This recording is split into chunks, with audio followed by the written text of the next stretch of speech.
ഹരേ കൃഷ്ണ. 2-4 ദിനം കൊണ്ടൊരുത്തനെ തണ്ടിലേറ്റി നടത്തുന്നതും ഭവാൻ, മാളിക മുകളിലേറിയ മന്നനെ തോളിൽ മാറാപ്പു കയറ്റുന്നതും ഭവാൻ എന്ന് പറയുന്നത് കേട്ടിട്ടില്ലേ? ഇന്നത്തെ കാലം അങ്ങനെയാണ്.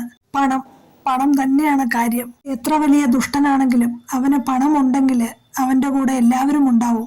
ഏതൊരു ദരിദ്രനും അവൻ എത്ര വലിയ നന്മയുള്ളവനാണെങ്കിലും അവൻ ആരും ഉണ്ടാവില്ല. പക്ഷെ എല്ലാം ഒരു നിമിഷം മതി. പണമില്ലാത്തവനെ പണമുള്ളവനാക്കാനും പണമുള്ളവനെ പണമില്ലാത്ത ദരിദ്രനാക്കാനും ഒരു നിമിഷം മതിയെന്ന് ആരും ചിന്തിക്കുന്നില്ല. കുറച്ചു ദൂരെ ഒരു നാട്ടില് മാധവനും ഗോപാലനും എന്ന് പറയുന്ന 2 വ്യക്തികളുണ്ടായിരുന്നു. ഇതില് ഗോപാലൻ എന്ന് പറയുന്നയാള് വലിയ പണക്കാരനായിരുന്നു. എത്ര വലിയ പണക്കാരനാണെങ്കിൽ കൂടെ അർത്ഥ കൈക്ക് ഉപ്പ് തേക്കാത്ത ഒരു പിശുക്കനായിരുന്നു ഗോപാലൻ. എന്നാലോ ആളുകളെ പറ്റിച്ചു ജീവിക്കാനും മിടുക്കനായിരുന്നു ഗോപാലൻ. ആർക്കൊരു ആപത്ത് വന്നാലും ഗോപാലൻ സഹായിക്കുമായിരുന്നില്ല. ആരെങ്കിലും സഹായത്തിനായിട്ട് ഗോപാലന്റെ വീട്ടിൽ ചെന്നാല് സഹായിക്കുകയുമില്ല. എന്നാലോ അവരെ അപമാനിച്ചു വിടുക കൂടി ചെയ്യും ഗോപാലൻ. ആ നാട്ടിലെ വലിയൊരു വ്യാപാരി കൂടിയാണ് ഗോപാലൻ. എന്തോ ലക്ഷ്മി ദേവി അദ്ദേഹത്തെ കനിഞ്ഞ് അനുഗ്രഹിക്കുന്നുണ്ടാവും. പക്ഷെ മാധവൻ പാടെ ഒരു ദരിദ്രനായിരുന്നു. പക്ഷെ മാധവൻ ആർക്കും ഒരു ആപത്ത് കണ്ടാൽ കണ്ടു നിൽക്കില്ല. ഓടി വന്ന് എല്ലാവരെയും സഹായിക്കുമായിരുന്നു. അവനില്ലെങ്കിൽ കൂടെ മറ്റൊരാളെ സഹായിക്കാൻ അവൻ മുന്നോട്ട് വരുമായിരുന്നു. പക്ഷെ ഗോപാലന് മാധവനെ ഒട്ടും തന്നെ ഇഷ്ടമായിരുന്നില്ല. മാധവനെ ഏതൊക്കെ തരത്തിൽ ഉപദ്രവിക്കാൻ പറ്റുമോ ആ തരത്തിലൊക്കെ ഗോപാലൻ മാധവനെ ഉപദ്രവിക്കുമായിരുന്നു. മാധവൻ തീർത്തും ഒരു കൃഷ്ണഭക്തനായിരുന്നു. അദ്ദേഹം എപ്പോഴും നാരായണനാമം ചൊല്ലിക്കൊണ്ടേയിരിക്കുമായിരുന്നു. പക്ഷെ എന്തുകൊണ്ടോ അദ്ദേഹത്തിന്റെ സമയദോഷമായിരിക്കാം, അദ്ദേഹത്തിന് എന്നും ദാരിദ്ര്യമായിരുന്നു. എന്നാൽ ഗോപാലനോ പണം തന്നെയാണ് ദൈവം എന്ന് വിശ്വസിച്ചു നടക്കുന്ന ആളായിരുന്നു ഗോപാലൻ. ഇത്ര വലിയ ദുഷ്ടനാണെങ്കിൽ കൂടെ ആ നാട്ടിലെ ജനങ്ങളെല്ലാം ഗോപാലന്റെ കൂടെയായിരുന്നു. കാരണം എന്താ? പണം തന്നെയാണ് കാര്യം. എപ്പോഴെങ്കിലും മാധവൻ ഗോപാലന്റെ മുന്നിലൂടെ ചെന്നാൽ മതി, അപ്പോൾ ഗോപാലൻ മാധവനെ കളിയാക്കും. എന്താ എപ്പോഴും കൃഷ്ണനും ഗുരുവായൂരപ്പനും ഇല്ലാത്തൊരു ജീവിതമില്ലല്ലോ, എന്നിട്ടും എന്താ ഈ ദാരിദ്ര്യം മാറ്റിത്തരാത്തത് എന്ന് പറഞ്ഞ് എപ്പോഴും മാധവനെ വിഷമിപ്പിക്കുമായിരുന്നു. ഇത് കേട്ട് മാധവൻ ഒരു ദിവസം വീട്ടിൽ ചെന്ന് തന്റെ ഭാര്യയോട് ഈ വിഷമം പറഞ്ഞപ്പോൾ ഭാര്യ പറഞ്ഞു, എന്തുകൊണ്ട് താങ്കൾക്കൊരു ചെറിയൊരു ബിസിനസ് തുടങ്ങിക്കൂടാ? ഗുരുവായൂരപ്പന്റെ അനുഗ്രഹം എന്നും നമ്മുടെ കൂടെ ഉണ്ടാവും. അതുകൊണ്ട് ധൈര്യമായിട്ട് അങ്ങ് ഒരു ബിസിനസ് തുടങ്ങിക്കോളൂ. അങ്ങയുടെ താങ്ങും തണലുമായി എന്നും ഞാൻ ഒപ്പമുണ്ടാവും.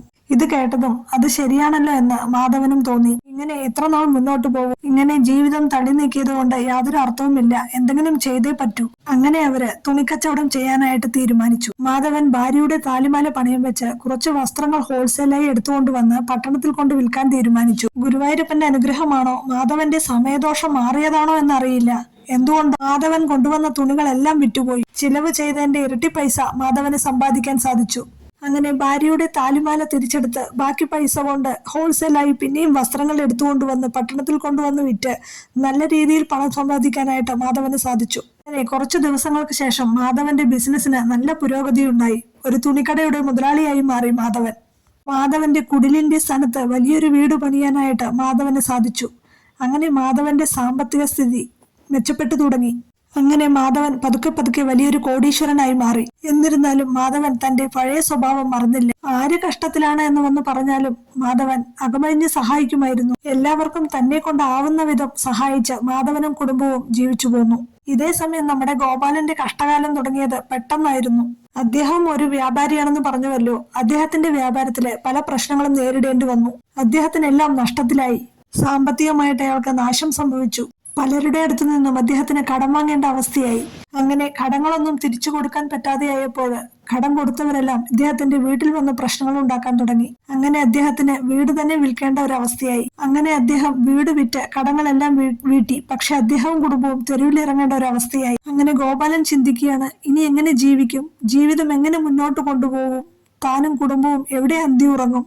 പണം ഉണ്ടായിരുന്നപ്പോൾ കൂടെ നിന്നവരാരും ഇപ്പോൾ തിരിഞ്ഞു നോക്കുന്നു പോലുമില്ല. പണം ഉണ്ടായിരുന്നപ്പോൾ തന്റെ കൂടെ എന്തിനും ഏതിനും കൂട്ടായി നിന്നവര് ഇന്ന് തന്നെ കാണുമ്പോൾ പുച്ഛിച്ച് കടന്നു പോകുന്നു. അങ്ങനെ ഇനി എന്താ എന്ന് ചിന്തിക്കുമ്പോഴാണ് ഗോപാലന്റെ ഭാര്യ ഗോപാലനോട് പറഞ്ഞത്, മാധവനെ ഒന്നുപോയി കാണും, അദ്ദേഹം സഹായിക്കാതിരിക്കില്ല. പക്ഷെ ഗോപാലനും അത് ചിന്തിക്കാതിരുന്നില്ല. പക്ഷെ എന്തുകൊണ്ടോ അദ്ദേഹത്തിന്റെ മനസ്സതിനെ അനുവദിച്ചില്ല. കാരണം താൻ അദ്ദേഹത്തിന് ഒരുപാട് ദ്രോഹിച്ചിട്ടുണ്ട്. മാധവനും ഒരുപാട് കഷ്ടത്തിലായിരുന്നപ്പോൾ താൻ ഒരു പ്രാവശ്യം പോലും അദ്ദേഹത്തെ സഹായിച്ചിട്ടില്ല. പക്ഷെ ഭാര്യയുടെ നിർബന്ധത്തിന് വഴങ്ങി ഗോപാലൻ മാധവനെ കാണാമെന്ന് തീരുമാനിച്ചു. അങ്ങനെ ഗോപാലൻ മാധവന്റെ വീട്ടിലേക്ക് ചെന്നു. പടുകൂറ്റൻ വീട്.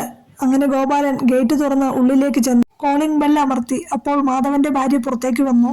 ഗോപാലിനെ കണ്ടതും മാധവന്റെ ഭാര്യ ചിരിച്ചു. എന്നിട്ട് ചേട്ടൻ കുളിക്കുകയാണ്, ഇപ്പൊ വരും, അകത്ത് വന്നിരിക്കൂ എന്ന് മാധവന്റെ ഭാര്യ പറഞ്ഞു. ഇല്ല, ഞാൻ പുറത്തു നിന്നോളാം, കുളിച്ചു വന്നിട്ട് ഞാൻ ഇവിടെ ഉള്ള കാര്യം പറഞ്ഞാൽ മതി എന്ന് ഗോപാലൻ പറഞ്ഞു. അങ്ങനെ മാധവൻ കുളിച്ചു വന്നപ്പോഴേക്ക് ഗോപാലൻ വന്ന കാര്യം ഭാര്യ പറഞ്ഞു. അത് കേട്ടതും മാധവൻ ഓടി പുറത്തേക്ക് വന്നപ്പോഴേക്കും അതാ വേദനയോടെയും വിഷമത്തോടെയും നിൽക്കുന്ന ഗോപാലനെ മാധവൻ കണ്ടു. മാധവനെ കണ്ടതും ഗോപാലന്റെ കണ്ണു നിറഞ്ഞു. അങ്ങനെ മാധവൻ ഗോപാലിനെ അകത്തേക്ക് കൂട്ടിക്കൊണ്ടുവന്നു. എന്നിട്ട് കാര്യങ്ങളെല്ലാം ചോദിച്ചു മനസ്സിലാക്കി. മാധവൻ തന്നെ കൊണ്ടാവും വിധം ഗോപാലിനെ സഹായിച്ചു. ഗോപാലിന് ഒരു വീട് വെച്ചു കൊടുക്കാനും അദ്ദേഹം മറന്നില്ല. ഗോപാലൻ താൻ ചെയ്ത ഓരോ തെറ്റുകളെ കുറിച്ചും ആലോചിച്ച് വിഷമിച്ചു.